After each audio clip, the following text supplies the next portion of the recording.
What happened to the new laws? They're gone.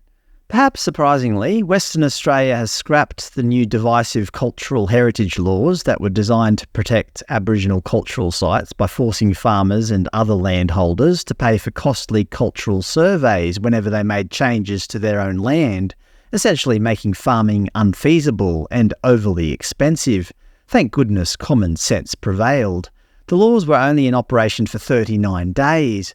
We even got a rare apology from a sitting leader, with Premier Roger Cook actually saying sorry. But that shows you the benefit of ordinary legislation over constitutional changes. For example, those proposed in the upcoming Indigenous Voice to Parliament. Those changes would be much more permanent and much harder to revert. It would require public outrage and another referendum, costing taxpayers a further hundreds of millions of dollars. Amazingly, the Western Australian government openly apologised for the new cultural laws, with Premier Cook stating, "Put simply, the laws went too far, were too prescriptive, too complicated, and placed unnecessary burdens on everyday Western Australian property owners. I understand that the legislation has unintentionally caused stress, confusion and division in the community, and for that, I'm sorry." Aboriginal Affairs Minister Tony Butty said, "We have listened to the concerns raised and taken the time to assess its impact and now found a way forward that is fair, reasonable and responsible."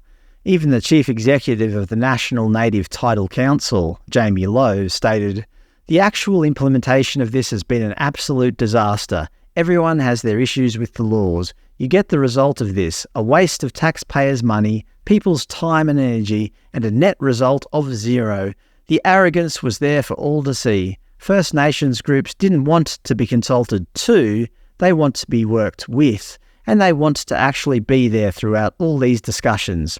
Ultimately, the government have decided to revert to the original 50-year-old legislation, with Premier Cook stating, "This is a government that listens to everyone in the community." Bullshit.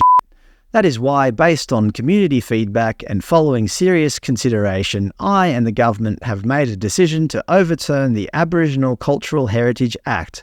We will restore the original Act from 1972 with some simple and effective amendments. Importantly, all WA property owners can continue to operate and manage their property just like they have for the past 50 years, without any fear of unknowingly disrupting cultural heritage sites. But perhaps the most important thing that we learnt is that when farmers get angry, when they leave their properties and gather en masse, they have the power to change the government. Well done to the farmers and all those who supported them. The new laws are gone.